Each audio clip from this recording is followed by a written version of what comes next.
Bom, pessoal, em primeiro lugar, boa tarde. Eu estou muito honrado, feliz de estar com vocês esta tarde, a convite do meu amigo de longa data, e a quem tenho uma estima muito grande, que é o professor Hildeberto. Para os íntimos é o Pará. Eu sempre o trato de forma mais respeitosa como o Hildeberto. E ele me convidou, e eu aceitei, e de fato estou feliz por poder participar deste evento esta tarde, da forma como ele me explicou, a natureza do evento, o perfil dos participantes, e então eu estou muito honrado com isso. Atualmente, tem as limitações, algumas de ordem tecnológica, outras de conhecimento, de experiência, enfim. Então, é um bate-papo que não esperem que seja alguma coisa, vamos dizer assim, impecável. Vai ser como todos nós somos, com algumas qualidades, algumas virtudes e alguns defeitos, mas os que me conhecem sabem que eu busco vamos dizer, evoluir, estudar, me atualizar e, de alguma forma, também aprender sempre com vocês e com as pessoas, como o Paulo Freire sempre ensinou, que não tem alguém que ensina e o outro aprende. Sempre é uma interação, e é por isso que eu estou, aos 74 anos e meio, tentando me manter ativo, interagindo com os mais jovens, certamente todos que estão assistindo e participando são mais novos do que eu. Eu digo novos no plural, mas novos e novas, né? No sentido sempre as mulheres e os homens, nos dois gêneros. E então nós podemos realmente começar. A ideia é eu fazer uma breve exposição. Eu trouxe uns slides, já antecipei ao Hildeberto que eu vou compartilhar com ele depois da apresentação. Este material vai ficar disponibilizado junto com a gravação, pelo que eu entendi. Os slides que vão ser projetados, eles vão ficar também disponíveis, de um jeito ou de outro, no YouTube. Além disso, os slides contêm também links de algumas citações, vamos dizer assim, literais. Eles têm o seu respectivo link.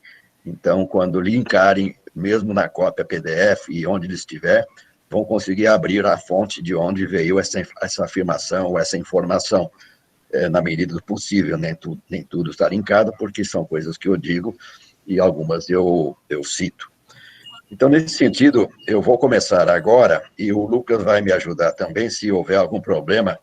Eu estou conferindo aqui a hora, são 4h10, eu disse que precisaria 30 minutos para essa primeira parte, depois, então, eu continuo conversando com vocês. Vou fazer agora tentar a apresentação, e, portanto, vai aparecer agora o material que eu preparei para essa reunião. Mas eu queria, então, começar pelo começo, que foi vamos dizer, definido, acordado com o Hildeberto, professor Hildeberto, esse título, Covid-19 como doença relacionada ao trabalho. Os direitos previdenciários e os deveres profissionais e éticos decorrentes. Lembro que para cada direito há deveres e obrigações, direitos de uns e deveres e obrigações de outros. Se não houver quem, vamos dizer, execute, quem atenda aos direitos, os direitos ficam sem serem usufruídos, e então há um bloqueio vamos dizer, nessa complementariedade de que para cada direito um ou mais deveres, né? Deveres e obrigações. No caso, são deveres nossos. A ideia é que quando nós podemos tanto usufruir os direitos, como também nos inteirar os direitos do outro ou dos outros, eles devem, de certa forma, vamos dizer, ser atendidos por nós, se isso for no âmbito profissional, como há previsões legais e éticas para isso. Então, nós vamos caminhando. Eu queria, então, no primeiro momento, convidar vocês. Esse convite eu estou chamando de aclimatização, porque nós estamos, como já foi mencionado aqui pelo professor Hildeberto, nós estamos num contexto de uma grave pandemia, que alcança o Brasil, alcança o mundo ainda, mas atualmente o Brasil é onde ela está em maior crescimento e com números trágicos que todos conhecem, e naturalmente ela nos envolve e nos sensibiliza E uma das razões desta reunião, sem dúvida, é por nós nos sentirmos todos muito mexidos, muito sensibilizados, muito consternados, né, com esta situação atual, e nós, de uma forma ou outra, estamos, vamos dizer, engajados e comprometidos para ou ajudar na prevenção, ou ajudar na atenção das pessoas, salvando vidas, ou na retaguarda de quem está na frente, ou, enfim, trabalhando com atores e parceiros, e, enfim, em linha de frente. Nós todos estamos engajados nesse contexto que alguns têm chamado de guerra. Não gosto dessa ideia de guerra. Ela é muito militar, mas ela realmente uma pandemia que está fazendo milhares de vítimas também no Brasil, não só das mortes, como dos adoecimentos. A distribuição, vamos dizer assim, da pandemia, ela não é igual, já comentei isso em outras lives, em outras reuniões, e não vai ser agora que eu vou me detalhar, mas ela tem uma distribuição muito desigual, socialmente determinada, com concentração na classe social baixa, com periferias das grandes cidades, associada com a pobreza, com a miséria. Há vários parâmetros que vêm se mostrando, inclusive, mais importantes do que idade, que era quando nós ouvimos falar da pandemia na Europa, principalmente, eram idosos, né? No Brasil, o perfil de idade passou a ser secundário, e as comorbidades que passaram a ser talvez segunda, terceira, mas não comorbidades gerais, mas são também associadas à determinação social. Hoje, o nosso entendimento é que a Covid no Brasil, ela tem uma clara, vamos dizer, orientação e distribuição segundo a determinação social. Além disso, ela tem uma concentração e uma ênfase, vamos dizer assim, em algumas profissões, onde, então, eu selecionei três slides nesse começo, para lembrar que nós, os profissionais de saúde, somos talvez os que estão na linha de frente, vamos dizer, mais direta, em contato com as vítimas, seja em contato direto, seja em contato indireto, seja trabalhando em serviço de saúde, e em toda a cadeia de serviço de saúde. Essa projeção que eu estou fazendo aqui, ela é de hoje. Esse Medscape vem atualizando, e essa lista, se vocês olharem, tem um link aí, depois quiserem abrir, quando forem abrir, vão encontrar mais de 1.000 nomes no mundo inteiro, inclusive alguns nomes do Brasil. Mas ela ela é feita nos Estados Unidos. Mas ela é muito impressionante. Como está escrito aqui na projeção, são outros profissionais também relacionados com o que hoje aqui no Brasil vem sendo chamado de serviços essenciais ou atividades essenciais. Então, eu queria dizer que, assim, eu estou agora puxando para o lado que eu quero chegar sobre a natureza ocupacional da Covid-19, além de ter uma natureza socialmente determinada, em primeiro lugar. Em segundo lugar, ela tem uma natureza de distribuição determinada segundo ocupação, o que mostra claras evidências de nexo com ocupações.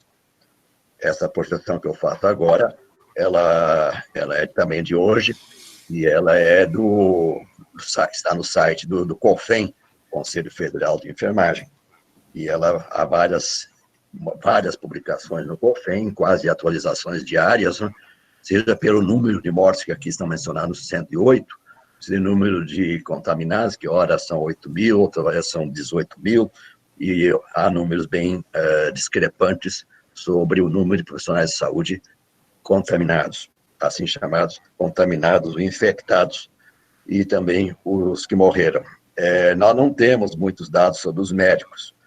Temos sobre outras profissões chamadas essenciais. Este, por exemplo, que eu estou projetando agora, seriam os assistentes sociais e aqueles outros que lidam diretamente. Eu colocaria aqui como cuidadores e assistentes sociais. No caso, esse slide é também bem recente e é baseado na nomenclatura e na classificação das profissões no Reino Unido, que chama de Social Care Workers. Então, compara com o Healthcare Workers, Social Care, Healthcare.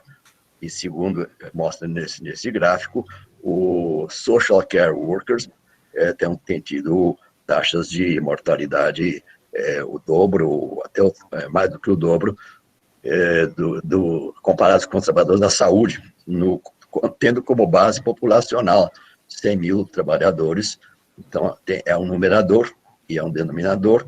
É possível calcular uma taxa, e essa taxa mostra a preocupante associação entre a morte por Covid e a profissão, no caso, os cuidadores e assistentes sociais, ou que trabalham em serviço social. Por último, nessa introdução, que estou chamando de aclimatização, no fim da cadeia da vida é a cadeia da morte, e eles, na verdade, poucos têm sido, são trabalhadores e trabalhadoras de baixa visibilidade social, baixo status social, mas que hoje estão sendo lembrados como trabalhadores essenciais. Eu até disse em outra publicação que eu escrevi há poucos dias, que todos nós gostaríamos de que, caso fôssemos vitimados pela Covid, fôssemos bem tratados, né, por eles, ou seja, que o nosso destino final na Terra, ele fosse feito de forma, vamos dizer, digna e, enfim, se dentro do direito à personalidade, direito à dignidade e outros que são previstos, inclusive, no chamado direito funerário, que é um campo, inclusive, importante, que é o direito que as pessoas têm não só de morrer, mas de terem também fazer jus a direito. Bom, seguindo, eu vou, então, entrar propriamente no tema, dizendo que nós não temos tido, quer dizer, eu vou até dizer de uma forma um pouco categórica demais, e assim, eu em nenhum momento tive dúvida, desde os primeiros dias final de março, de que nós estávamos frente a uma situação tipicamente ocupacional. E, inclusive, na última semana de março, ou a partir de 2 de abril, nós nos reunimos como um comitê, um grupo de trabalho, desencadeado por colegas da Bahia, dentro do âmbito da Frente Ampla, para discutir justamente direitos trabalhistas e previdenciários das vítimas de Covid. E o grupo, felizmente, não teve nenhuma dúvida, mas encontrou, como encontra até hoje, e em nosso país, ainda fui checar hoje, alguns sites e alguns pronunciamentos justamente opostos, que tentam, de alguma forma, descaracterizar ou desqualificar esse nexo causal entre adoecer ou morrer pela Covid e o trabalho, ou as atividades que exerce no trabalho.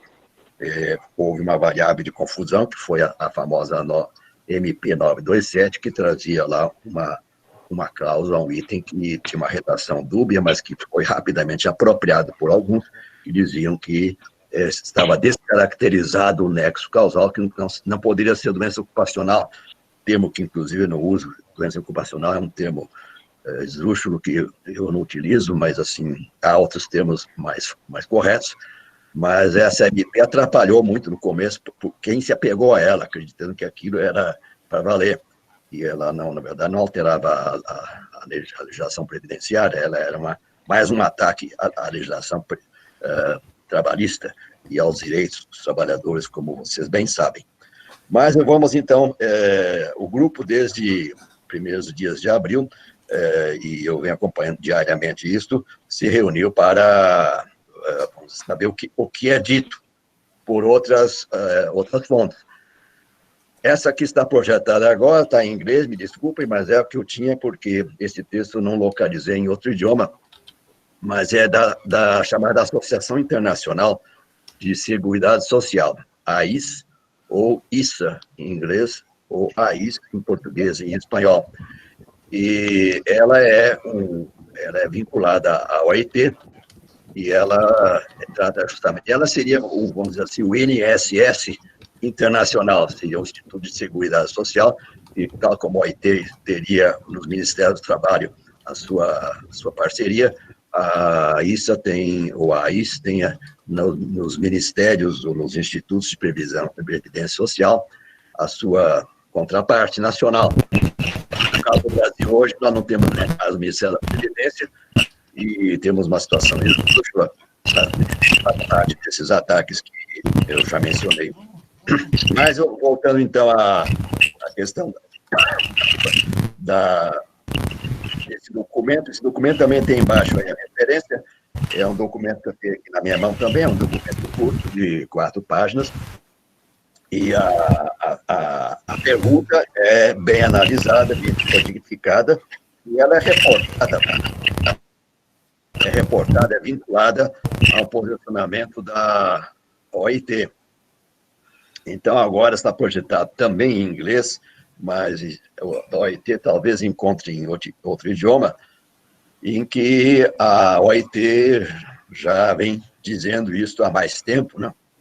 E aqui estão justamente o enunciado da OIT, que diz que tanto a COVID quanto o estresse pós-traumático, se contraídos através ou por meio de uma exposição ocupacional, podem ou poderiam ser considerados como doenças, aqui diz em inglês, occupational disease, doenças ocupacionais, ou doenças do trabalho, ou doenças relacionadas ao trabalho. Então, vem explicando as atividades, há um vínculo com a Convenção 121 da OIT, que trata justamente dos direitos vinculados às doenças e acidentes do trabalho, e, inclusive, abre aqui uma perspectiva que, para mim, ela seria uma provocação importante para nós, né, para todos nós, uma provocação que está na última parte desse enunciado aqui, que seria o caso dos dependentes também. Se alguém, um trabalhador ou uma trabalhadora, que adoeceu por Covid no trabalho e vai para casa, ou contamina seu cônjuge, sua família, aqui diz cônjuges e crianças ou filhos, né? E então também eles deveriam ser rotulados como sendo casos vinculados ao trabalho ou de natureza ocupacional para fins de compensação. Compensação, em inglês, é a indenização, são os direitos de indenização. E também é para ajuda de funerária e tal. Ou seja, não é só o trabalhador e a trabalhadora, mas também os familiares, eventualmente adoecidos e que venham a morrer em função da exposição ocupacional do ou da trabalhadora que adquiriu a Covid no trabalho em função da natureza de sua atividade. Estou projetando agora, também está em inglês, mas ela é, apenas para lembrar que esta é uma entidade internacional sindical, é uma espécie de uma entidade, vamos dizer, internacional, chamado de Conselho Global dos Sindicatos, né? Unions, em inglês são os sindicatos, e justamente no dia 28 de abril, agora há pouco, 28 de abril, que aqui no Brasil também salientamos muito exatamente esse aspecto, sobretudo os trabalhadores da saúde.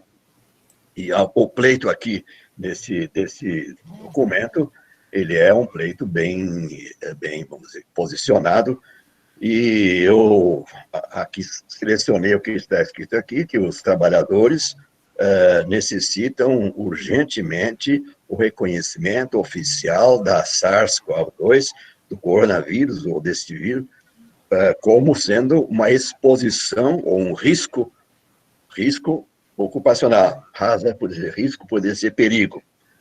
Então, essa é a primeira parte, ou seja, a caracterização da exposição ocupacional, da exposição como sendo uma exposição de natureza ocupacional. Esse é um pleito, este é um posicionamento, e aqui não precisamos ler tudo isso.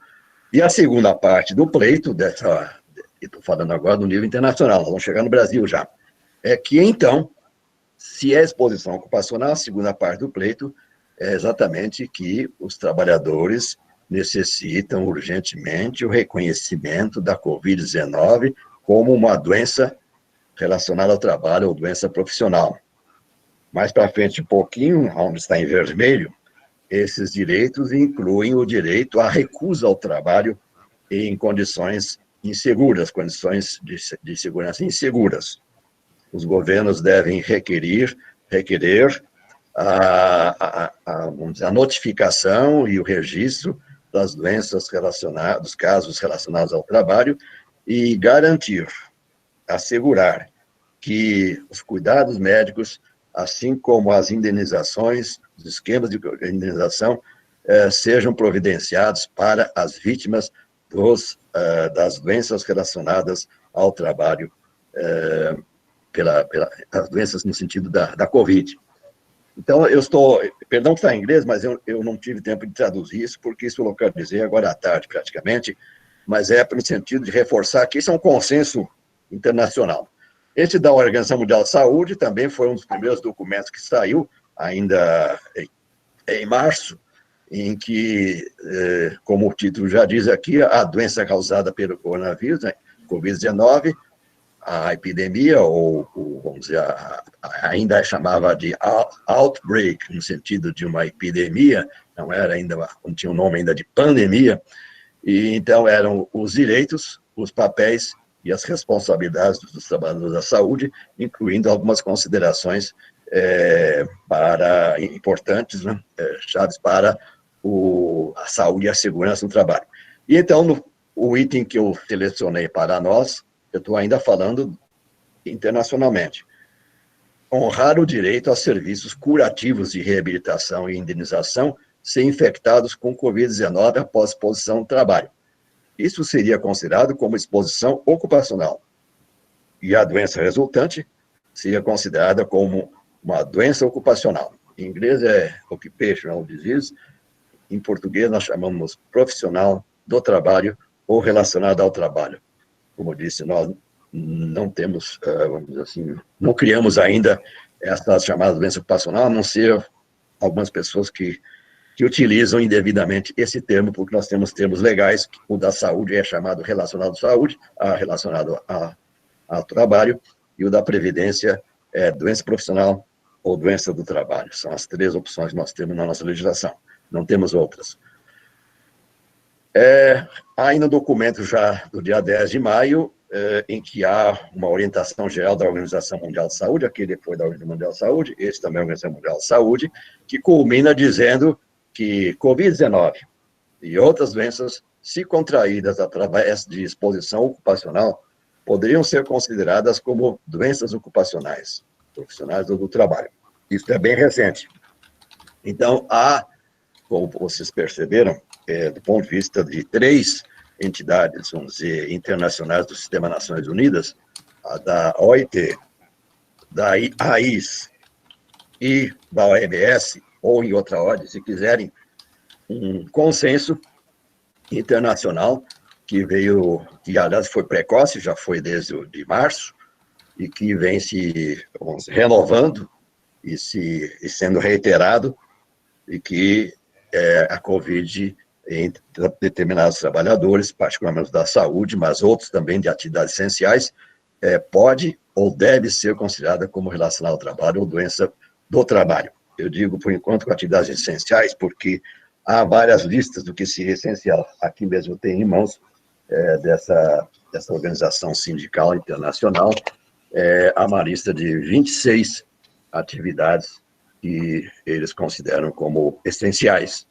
Nós temos essas listas que todo dia mudam, e são, vamos dizer, incluem algumas essenciais de verdade, e as outras são manipulações de interesses até escusos, como todos sabem, do governo federal.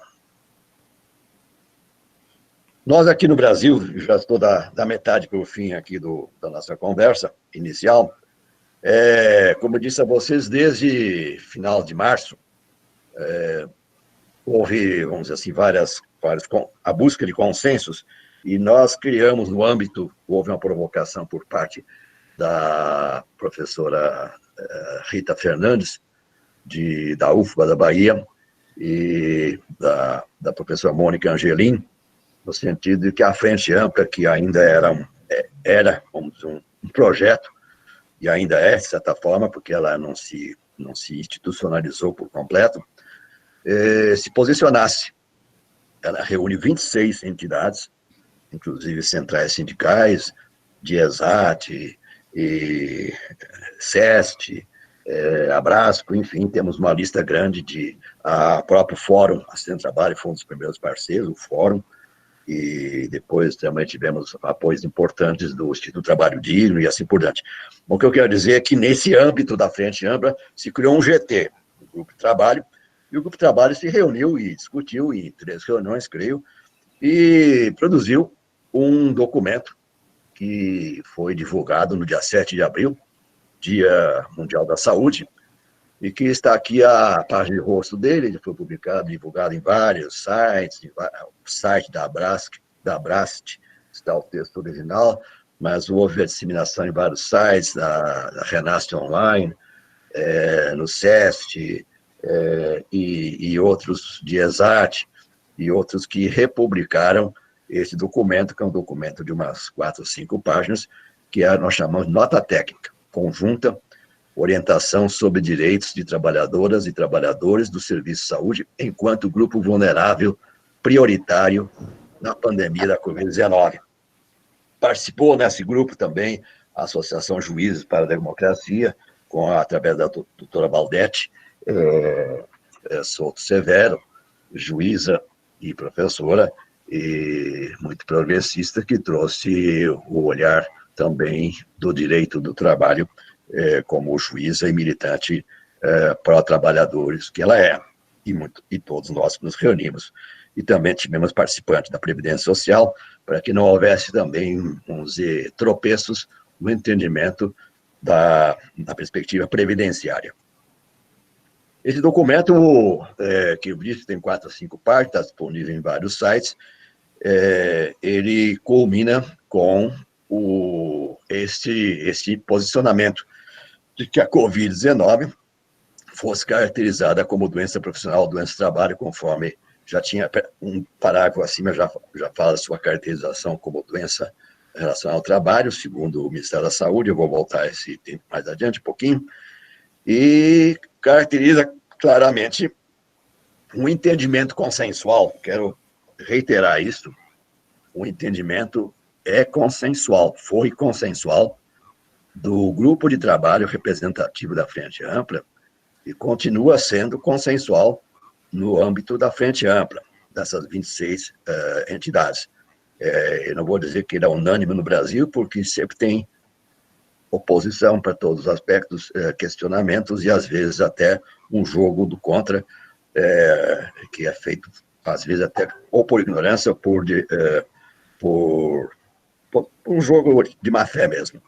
Mas eu queria, então, vocês vão receber esse material, mas é muito importante vincular que, se é doença relacionada ao trabalho, se é doença do trabalho, se é doença profissional, ele equivale a acidente de trabalho.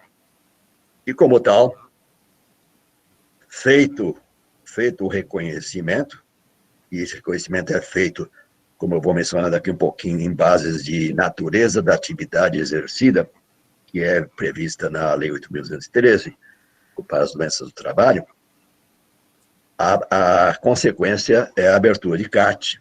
Abertura de CAT, sim, tem que abrir CAT. Esse grupo da Frente Ampla, que preparou uma série de posts, com a cortesia de alguns profissionais de Salvador, que nos ofereceram seus préstimos para fazer. Houve uma série de 11 cards ou posts, que eu trouxe 2 deles aqui para ver que essa mensagem foi disseminada, está sendo disseminada. Todos os trabalhadores e trabalhadoras envolvidos ou envolvidas no atendimento de pessoas contaminadas pela Covid-19 estão expostos aos riscos de doença relacionada ao trabalho. Trabalhadores e trabalhadoras de unidades de saúde contaminadas pela Covid têm doença relacionada ao trabalho. Este é um consenso, não é um dogma, não é uma norma, não é uma lei, mas é um consenso que eu trago para que seja conhecido e adotado. Houve várias discussões em vários ambientes. Aqui trouxe, por acaso, um post que eu participei de um programa bem frequentado, muito visto por milhares de pessoas na TV PT, onde, então, no dia 28, foi justamente no dia 28, vocês podem perceber aqui, junto com a professora Jandira Maciel, de Belo Horizonte, nós participamos dessa discussão e, vamos dizer, ampliamos este entendimento de que Covid-19 em trabalhadores da saúde é acidente de trabalho. Tiramos a interrogação, pusemos uma exclamação e talvez algumas lágrimas juntos. Não há dúvida, pessoal, e eu vou rapidamente, eu já estou quase com a minha meia hora se esgotando, meia hora inicial se esgotando, mas eu queria, então, dizer que se alguém ainda tem dúvida, ou se precisar dizer, saber por que isso é afirmado tão categoricamente, eu trago aqui 3 slides. Eu não vou ler todos agora, mas vocês vão perceber que há uma sequência. O primeiro slide se dedica, ou foca, o entendimento pela saúde, pelo viés da saúde. Como todos sabem, a Lei 8.080, a nossa Lei Orgânica da Saúde, ela deu atribuições ao SUS, várias atribuições na área, o campo da saúde do trabalhador, e uma delas atribuiu ao SUS o que está aqui em vermelho, revisão periódica da listagem oficial de doenças originadas no processo de trabalho, tendo na sua elaboração a colaboração das entidades sindicais. Esta é uma atribuição legal da saúde. Com base nisso e com muito atraso, só em 99, no ano, esse é de 90, a lei é de 90, em 99 é que foi elaborada, ou começou sendo em 88, mas em 98, mas em 99 foi anunciada, foi concluída a chamada primeira lista de doenças relacionadas ao trabalho, que também foi, mais tarde, ela foi também adotada pela Previdência Social, que foi objeto de anexo do decreto 3048, da lei 823, decreto 3048. O que eu quero dizer é que a lista feita pela saúde, ela tem na sua introdução a sua finalidade, que é para fins clínicos e epidemiológicos. Essa lista ficou muito tempo, tem praticamente 20 anos que ela não foi mexida. Portanto, estava desatualizada e, obviamente, não incluía nada parecido com a SARS ou com a Covid. No entanto, um movimento louvável que houve no ano passado, de revisão dessa lista, da qual o professor Hildeberto participou e ativamente, e em algum momento eu também participei, não diretamente, mas em alguns momentos eu pude contribuir, mas há pessoas que lideraram isso na reta final, que foi a professora Márcia Bandini, da Unicamp, a professora Elizabeth Costa Dias, da UFMG, o doutor João Silvestre Silva Júnior, do INSS da Universidade São Camilo, o Centro Universitário São Camilo, que lideraram a revisão dessa lista na sua reta final. E essa lista foi encaminhada ao Ministério da Saúde recentemente, e como já estava em pleno curso a pandemia, houve a inclusão, como está escrito em vermelho aí, de 2 códigos, ou seja, no grupo das doenças infecciosas relacionadas ao trabalho e também nessa categoria U07, U071 e U072 foram incluídas justamente os códigos CID que são recomendados pela OMS, Organização Mundial da Saúde, para colocar a COVID com confirmação viral, vírus identificado, e a outra de vírus não identificado, só clinicamente, epidemiologicamente diagnosticada. Esses 2 códigos são 2 códigos recomendados pela OMS e que os nossos colegas conseguiram incluir na nova lista. A nova lista não está no Ministério da Saúde. Há expectativa de que ela seja adotada ou seja aprovada, mas eu me abstenho de fazer qualquer comentário, até porque todo mundo sabe que poucas coisas sérias e boas estão sendo aprovadas no Ministério da Saúde, no atual governo. Mas vamos para frente, então, dizendo que o segundo passo é a caracterização como doença do trabalho. Eu mencionei doença relacionada ao trabalho, que é a nomenclatura da saúde. Doença do trabalho é a nomenclatura da Previdência. Agora estou na Lei 8.213. E eu queria, então, deixar claro que a Lei 8.213, ela dá uma série de aberturas para a caracterização da Covid como doença do trabalho. Então, primeiro, já caracterizando que, primeiro, todo mundo sabe que equivale a acidente de trabalho, e eu pus em vermelho, ocorre pelo exercício do trabalho a serviço da empresa. Um parêntese para lembrar vocês que nós estamos falando de trabalhadores seletistas, trabalhadores registrados, trabalhadores com carteira profissional, nós não estamos falando de trabalhadores, pessoas jurídicas, PJs, cooperativas e outras formas, sem ter um empregador, sem ter a relação de trabalho completa com a regulamentada com a carteira profissional e contribuinte do regime geral da Previdência, que é isso que eu estou dizendo agora. Para funcionários públicos, servidores públicos, o regime jurídico único, cada sistema prevê o seu esquema, ou a sua, vamos dizer assim, seus modelos próprios, e eu não tenho condições de analisar item por item as legislações estaduais e as municipais. Vou me ater exclusivamente ao sistema do regime geral da Previdência Social, que então o artigo 19 está em vermelho, esse trecho, e mais para baixo vocês podem ver, então, o artigo 20 abre duas possibilidades.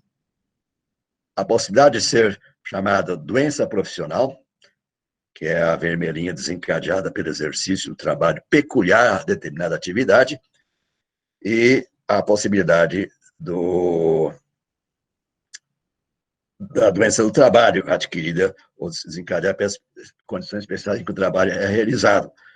No meu entendimento pessoal, o melhor seria o item 2, doença do trabalho, adquirida ou desencadeada pelas condições especiais em que o trabalho é realizado e que com ele se relaciona diretamente. É o enunciado. Que doença profissional seria mais típica para algumas exposições, vamos dizer, únicas, e que seriam exclusivas do trabalho. Por exemplo, a silicose. Então, a silicose adquirida por um trabalhador, ela é uma doença profissional. Agora, uma Covid-19, num ambiente pandêmico, principalmente, ela não é exclusiva. Ela é, nesse caso, dependente ou adquirida pelas condições especiais em que o trabalho se realiza.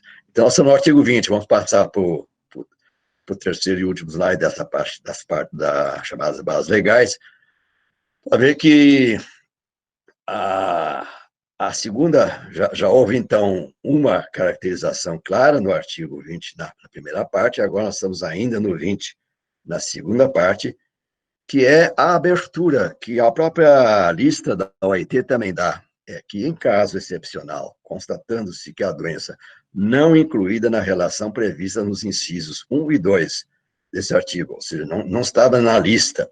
Essa lista hoje é uma lista do Decreto 3.048, que nesse momento equivale à lista do Ministério da Saúde, resultou das condições especiais em que o trabalho é executado e com ela se relaciona diretamente, a Previdência Social deve considerá-la acidente de trabalho. Seria a minha segunda abertura. A minha não, mas é uma previsão legal que permite, ainda que não esteja na lista, o que seria até meio burro, alguém esperar que estivesse na lista.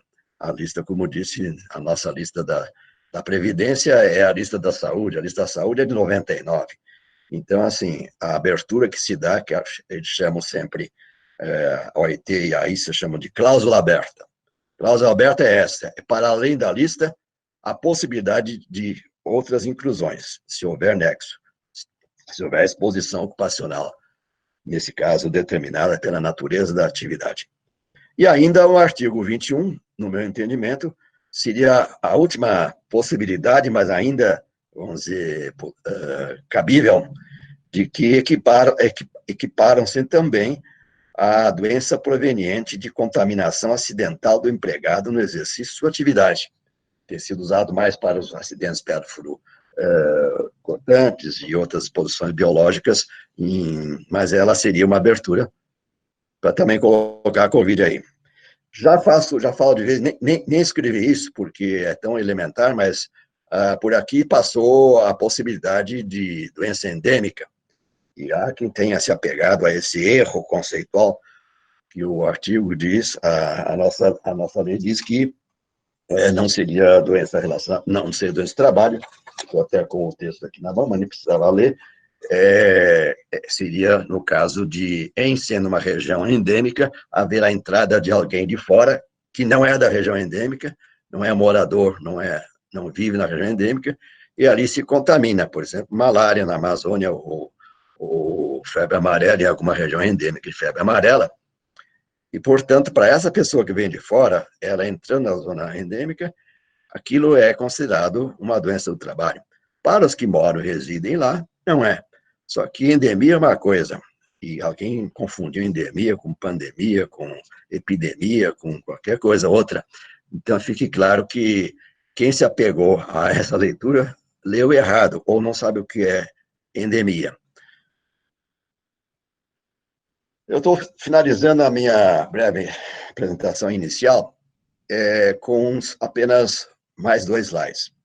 Como eu disse no começo, é quase redundante e exaustivo ter que repetir que o entendimento consensual majoritariamente falando, é de que em determinadas atividades, particularmente nas profissões de saúde e outras chamadas essenciais, onde há exposição direta ao contágio, a exposição ocupacional ocorre em função da natureza da atividade, da natureza, não é preciso fazer avaliação ambiental e nem documentar isso com qualquer avaliação quantitativa, que seria uma loucura. Pela natureza da atividade, tem amparo na lei, que acabei de mostrar para vocês, porém, ela então implicaria em algumas obrigações, direitos para quem adoeceu, obrigações para quem atende quem adoeceu, ou é gestor, ou pode influenciar os gestores. Então, eu pus aqui 3 tópicos. A emissão da CAT é obrigação do empregador e pode ser feita pelo sistema informático da Previdência Social. Contudo, a mesma lei estabelece que a CAT também pode ser emitida pelo próprio segurado, pela entidade sindical competente, pelo médico que fez o diagnóstico ou cuida do segurado, ou por qualquer outra autoridade pública. Isso que está na lei. Portanto, se o empregador se recusar, não significa que não deva ser aberta a CAT. Há estas previsões, e eu diria obrigações legais. No entanto, a comunicação feita por outros, assim mencionado, não exime a empresa de sua responsabilidade pela falta do cumprimento da sua obrigação de comunicar. Desculpa. Eu projeto aqui o que está na lei, mas eu lembraria que há algumas vantagens, vamos dizer assim, nesses direitos, a caracterização como doença do trabalho e como acidente de trabalho faz com que, vamos dizer, alguns diferenciais estão aqui escritos, não vou ler exatamente tudo.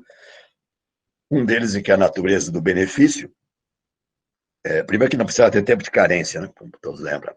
Segundo, que a natureza do benefício passa a ser acidentária, o B91, a partir do 15º dia. Se houver, então, a necessidade de afastamento por mais de 15 dias, então ela implicará na estabilidade de, no mínimo, 12 meses. Além de outras medidas protetoras na rotulagem como acidente de trabalho ou como doença do trabalho. mais tarde, em algum momento na discussão, podemos voltar a esse assunto, porque tem havido perguntas, e o afastamento? Se houve só um quadro, um diagnóstico clínico ou epidemiológico e há afastamento, já abre CAT? Bom, são discussões que ou vão ocorrer agora aqui, nesta ocasião, ou agora nesse momento, ou vão precisar de esclarecimentos oportunos. Eu queria, nesse momento, então, nessa parte introdutória, eu vou parar por aqui